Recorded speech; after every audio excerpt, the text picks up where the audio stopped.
Salut YouTube, on se retrouve aujourd'hui pour une nouvelle vidéo qui va être un point lecture spécial graphique et il était temps parce que je dois bien vous avouer que depuis janvier, je crois que je n'ai pas fait un seul update graphique. Autant vous dire que j'en ai beaucoup. Donc j'ai fait, alors comme d'habitude, les graphiques que je les fais dans l'ordre de lecture également, à une exception près, vous verrez après. Et je crois qu'il y a 6 ou 7 titres. Voilà, donc il y a du comics, pas de BD, comics et manga. Je crois qu'on est majoritairement sur ça. Ouais, comics et manga. Voilà. Donc il va y avoir plusieurs updates graphiques. Alors pas d'affilée, hein. Je pense qu'il y en aura donc un là, probablement un autre le mois prochain et probablement encore un autre après ou cet été. Parce que effectivement, je lis à peu près un graphique par semaine. Donc il y a beaucoup de titres dont je ne vous ai pas parlé. Sachant qu'il n'y avait qu'une seule exception, c'était février, puisque comme j'en avais mis pour le petit mois petite lecture, je vous avais mis toutes les lectures, dont les graphiques. Bref, on démarre tout de suite par le premier titre qui est un comics que je voulais découvrir depuis très longtemps. C'est Basket Full of Eggs de Joe Hill et Léo Max, donc publié chez Urban dans leur collection, ma collection chouchou de comics Urban Nomad. Et donc forcément je voulais découvrir ce titre puisque le scénario c'est Joe Hill qui l'a fait, Joe Hill le fils de Stephen King, donc j'étais très curieuse de le découvrir. Ici on est vraiment sur presque un slasher, presque ça a été une très chouette lecture. On va faire la rencontre d'une jeune fille qui s'appelle June et elle est avec son petit ami dans une petite ville américaine. Son petit ami, il travaille pour le shérif, je ne sais plus s'il est adjoint du shérif, en tout cas il travaille pour la police locale et ils vont se faire attaquer. Elle va se retrouver munie de cette hache un peu magique et tout va partir un petit peu en cacahuète. On va découvrir que dans cette ville, il y a quand même pas mal de mystères et de choses qui se cachent derrière les individus. Qui est finalement, la question assez classique, hein, qui est le monstre finalement? Est-ce que c'est June et sa hache ou est-ce que finalement ce sont les êtres humains? J'ai beaucoup aimé cette lecture. On est sur quelque chose d'assez classique, que ce soit en termes de film d'horreur ou de scénario de base. Mais je trouve que c'est très bien exécuté. J'ai passé un excellent moment. Attention, c'est assez gore. Il y a parfois un humour assez décalé. Voilà, il faut aimer ça. Au niveau du style graphique, je trouve qu'on est presque dans le franco-belge au niveau du dessin, même au niveau du découpage. Comme vous l'avez vu, il y a quand même pas mal de planches. Alors, j'essaie de trouver des planches qui, ne sont pas trop sales, on va dire ça comme ça. Et en même temps, des planches qui ne spoilent pas l'histoire. Et c'est pas toujours évident. Moi, je vais rester au début, ça sera... Voilà. On est vraiment sur des planches, je trouve, assez classiques même après au niveau de l'histoire. Attention, c'est gore, comme je l'ai dit. Donc, si vous aimez pas du tout le gore, n'y allez pas. Moi, franchement, j'ai trouvé ça super distrayant, super agréable, très réussi. Il me semble qu'aux États-Unis, il y a un tome 2 qui a été fait. Alors, je sais pas si c'est, on va dire, une suite directe ou si c'est dans le même univers, on va dire, un peu, ou lié à cette fameuse hache. Ouais, moi j'ai beaucoup aimé. Franchement, c'est pas super original, c'est pas... J'aurais tendance à dire, vous savez, c'est ces fameuses lectures popcorn sur lesquelles on est extrêmement diverti, humour noir, gore. Moi j'ai passé un super moment, j'ai adoré. Et je vous le recommande si vous n'êtes pas trop sensible par rapport aux scènes avec du sang. Voilà. Et franchement, vous aimez aussi l'humour noir. Vraiment. Vraiment, vraiment, vraiment. Ensuite, j'ai lu un titre, bah voilà, je vais vous en parler assez rapidement. Je poursuis la lecture de Fable avec Dorian, Monsieur Cabric. On en est au tome 5, c'est de Bill Willingham et Mark Buckingham. Toujours Urban Collection Nomade, la version poche des comics. Ici, on est toujours dans cet univers dans lequel les fables, les légendes, les contes existent et vivent à proximité des êtres humains à Fableville. Ils vivent un petit peu sur le côté comme ça et ils essaient de s'intégrer, enfin de s'intégrer, non, de pas trop se mélanger aux humains. Voilà, et que les humains s'intéressent pas trop à eux. Mais surtout, ce qui est génial, c'est qu'on a vraiment une réécriture complète de l'univers, cet univers de fables, de mythes, de légendes, de contes, puisqu'ici on va y retrouver des contes de fées, Blanche-Neige, des mythes comme Baba Yaga par exemple.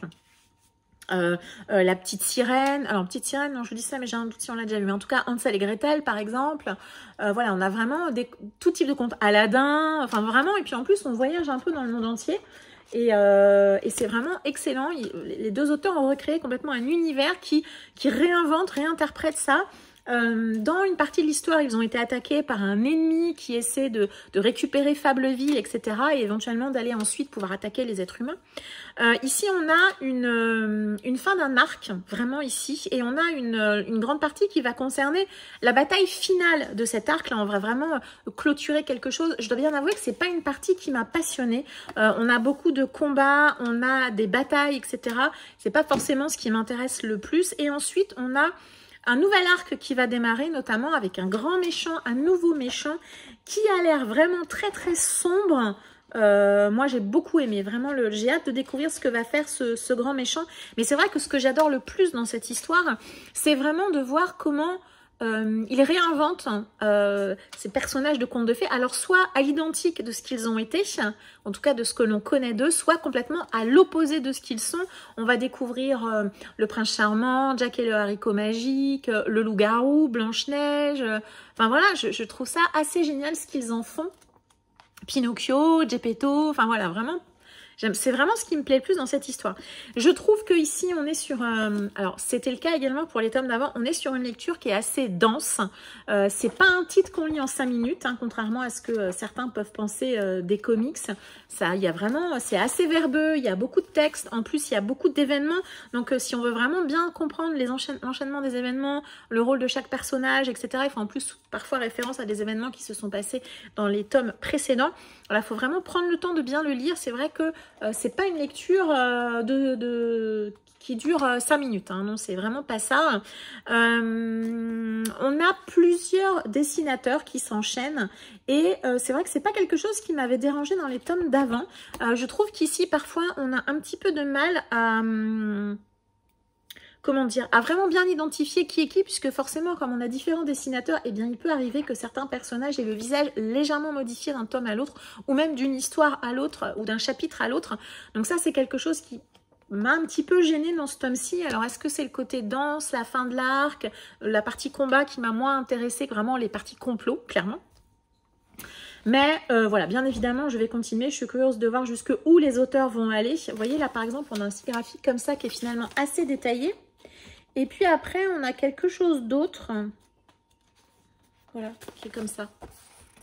Voilà, on a vraiment des styles assez différents. Alors, ça va. Franchement, ça m'a pas trop gêné pour le reste. Mais c'est vrai que des fois, les visages, j'avais un peu de mal à re-identifier qui était qui. Mais bon, voilà, ça se lit très très bien. Ça reste une lecture très plaisante que j'aime beaucoup et que je ne peux que vous recommander. C'est bien construit, bien mené, c'est riche. Et c'est typiquement le genre de série que je relirai. Peut-être pas là tout de suite après l'avoir terminé. Mais je sais que c'est une série que je relirai qui nécessitera, à mon sens, je pense, une deuxième, voire une troisième relecture pour bien intégrer tous les mouvements, les rebondissements, etc. etc.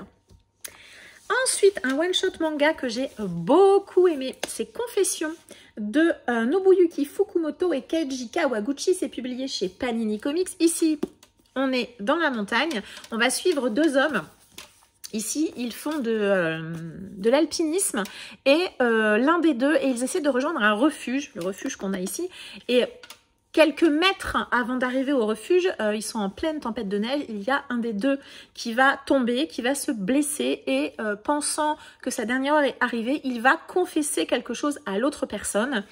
L'autre personne va décider malgré tout de se battre, de le porter, etc. Et il va trouver le refuge vraiment genre derrière la colline, quoi. Et donc ils vont se mettre dans ce refuge pour se protéger de la montagne. Et vous vous doutez bien que la confession qu'a fait le premier homme au deuxième, elle va fortement les perturbé. Voilà, et donc on va suivre le huis clos à l'intérieur de ce chalet. C'était une très très bonne lecture, donc on est sur un huis clos qui est très bien mené, qui est très efficace. L'auteur, il maintient le suspense jusqu'au bout. Vous pensez que vous savez, mais en fait vous savez pas forcément. Il y a une tension qui monte et qui est présente tout du long de ce huis clos. Il y a beaucoup d'actions, de doutes, on est dans la tête des personnages, on se pose des questions, on réfléchit, il y a un mystère qui va tourner autour de cette confession. Bref, j'ai passé un super moment, j'ai beaucoup aimé. Alors, forcément, je suis un boulet, donc je ne l'ai pas noté, mais c'est le duo qui avait fait une duologie que j'ai lue il n'y a pas très longtemps. Forcément, ça ne va pas vous aider, mais je ne me rappelle plus du tout du nom. C'était l'histoire d'un papa dont la fille a été assassinée et lui-même, se sachant condamné, il va mener l'enquête pour essayer de comprendre ce qui est arrivé à sa fille, qui l'avait assassinée, etc. Et là, c'est le même duo, en fait. Donc, c'est pour ça que je m'étais procuré ce titre. J'étais ravie qu'il y ait une autre histoire qui sorte. C'était excellent, j'ai beaucoup aimé et moi, je peux vraiment que vous le recommander. Je vais vous montrer quelques planches. Donc, il y avait un marque-page avec le titre. Voilà, hop là. Voilà, on est sur un style. Je veux pas aller trop loin parce que à nouveau, ça peut être. Voilà, je veux pas du tout vous spoiler et c'est un one shot vraiment. Du coup, ça vous engage pas sur une série à rallonge. Vous savez que les mangas, parfois c'est ce qu'on peut leur reprocher. Moi, j'aime bien les titres assez courts, les one shots notamment. Et ça, c'était excellent. Donc, j'espère qu'on aura d'autres titres de ce duo parce que franchement, c'était très très bien. Et voilà, si vous aimez les thrillers, les romans policiers. Je pense que ça peut vous plaire. Et clairement, je le relirai aussi celui-ci parce que c'était vraiment très très cool à lire. Ensuite, j'ai lu, ou plutôt j'ai tenté de lire, vous allez comprendre, la trilogie Les Contes du Givre de Jocelyn Billard. C'est publié chez Comics Initiative. Je les avais fait en financement participatif. Ici, on est dans un univers dans lequel cette femme, qui est la Baba Yaga, on peut dire une sorcière, raconte des histoires à des enfants. Et je vous en dirai pas plus parce que honnêtement, j'ai lu le premier tome, j'ai trouvé ça très beau, une variété de dessins extrêmement intéressante, des histoires parfois un peu oniriques, un peu glauques, certaines histoires qui m'ont plu, d'autres qui m'ont moins plu, mais je me suis dit, je vais quand même tenter le tome 2 et on va voir. Et j'ai tenté le tome 2 et j'ai abandonné très très vite. Alors je sais plus si c'est ce... Non, je crois que c'est celui-ci le tome 2. Et j'ai abandonné très très vite parce que il y a effectivement une trame globale, mais les histoires sont plus ou moins indépendantes et je n'arrivais pas à y trouver d'intérêt. Il y avait vraiment trop onirique pour moi, trop conceptuel. Et puis clairement aussi le côté diversité graphique m'a plu au début. Ça a fini par me perdre complètement. Alors entre les histoires qui n'étaient pas liées les unes aux autres et les styles graphiques extrêmement variés, alors certains qui me plaisaient, d'autres moins, mais ça, bon, j'allais dire c'est le jeu, je le savais. Je n'arrivais pas à trouver de fil auquel me rattacher, donc j'avoue que voilà, j'ai abandonné. J'ai abandonné au début du tome 2, je crois, j'avais aucune envie d'y retourner. Et puis je n'ai pas lu le tome 3, voilà, c'est trop... Ouais, trop onirique pour moi. Et puis voilà, la diversité graphique vraiment traite. Vous avez vu, j'ai montré quelques planches, des choses très détaillées, très stylisées, colorées, noir et blanc. Il y a vraiment de tout. C'est intéressant. Je pense que l'idée, elle est pas mal. Mais moi, ça m'a complètement perdue. Et je voyais plus le lien entre les différentes histoires. Et je me suis dit, je crois que j'ai abandonné au milieu du tome 2. Je me suis dit, j'ai lu un tome et demi et presque je comprends rien en fait. Je vois pas quel est le lien entre ces histoires. Franchement, voilà, ça m'a pas plu. Donc, j'ai laissé tomber et voilà. Donc, je ne les ai pas lus. Enfin, j'ai lu que le tome 1 et la moitié du tome 2. Et je m'arrêterai là. Je ne lirai pas cette série de bandes dessinées. Ensuite, je vais vous parler de Colder. J'ai lu donc cette intégrale bande dessinée de Paul Tobin et Juan Ferreira, également publiée chez Comics Initiative. C'est marrant que j'avais également fait en campagne Ulule. Une bande dessinée dans laquelle on va suivre un personnage ici qui s'appelle Declan. Declan, au début de l'histoire, il est dans un asile de fous et... enfin non, il n'est pas dans un asile de fous justement. Il est fou et il vit chez l'infirmière qui s'occupe de lui. Elle l'a rencontré donc au sein de l'asile de fous et l'a pris à domicile. Elle s'occupe de lui depuis plusieurs années. Elle lui parle, etc. Sauf que lui, il est catatonique. Il ne parle plus, il ne dit plus rien. Elle ne connaît rien de son histoire passée. Et un jour, je ne vous dirai pas pourquoi, il va se mettre à lui parler et il va se mettre à nouveau à être un être humain normal, on va dire. Et voilà. Alors, donc c'est un comics qui est assez gros. J'ai beaucoup aimé l'ambiance. J'ai beaucoup aimé le dessin. Alors, c'est typiquement ce genre de dessin où, généralement, vous avez... Je ne sais pas si vous allez voir, vous avez un contour noir autour des personnages. Ça, c'est quelque chose que souvent j'aime bien. Donc, j'ai bien aimé l'histoire. J'ai trouvé ça intéressant. J'ai trouvé ça bien construit.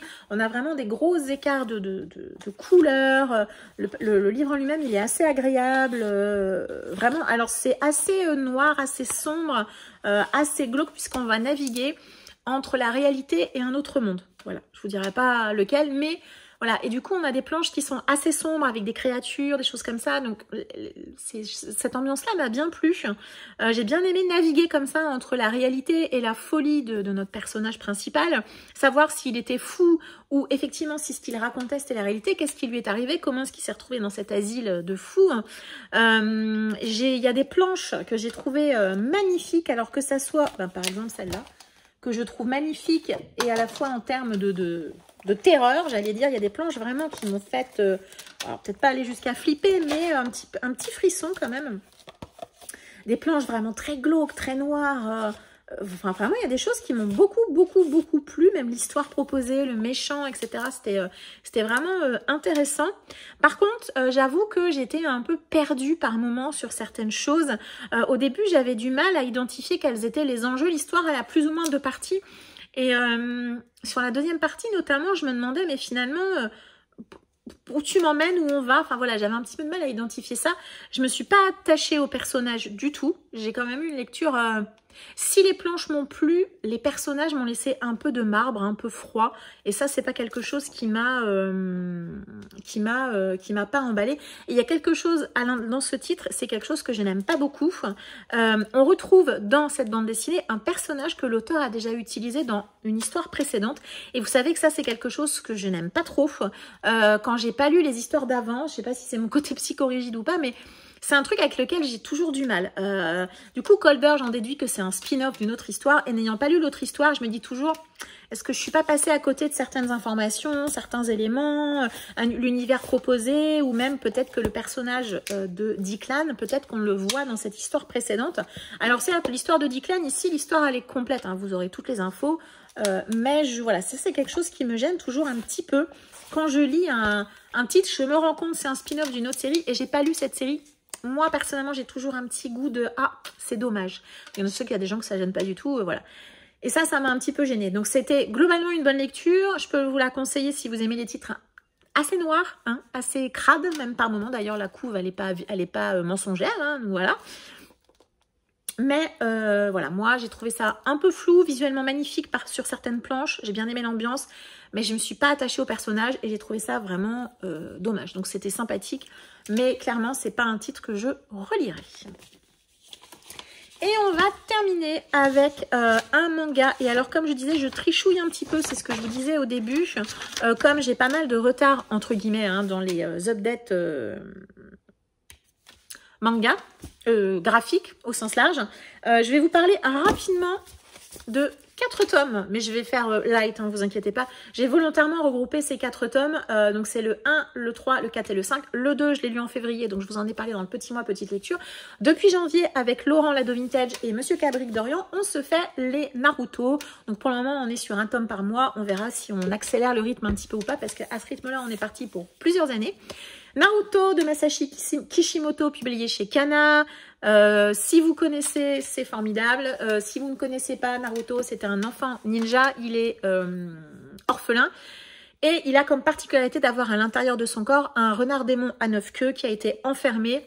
Je ne vais pas vous faire le détail du pourquoi du comment. Il a été enfermé. Et suite à ça, il est un peu le paria du village. Il est cordialement détesté par quasiment tout le village. Il n'a pas beaucoup d'amis, voire pas.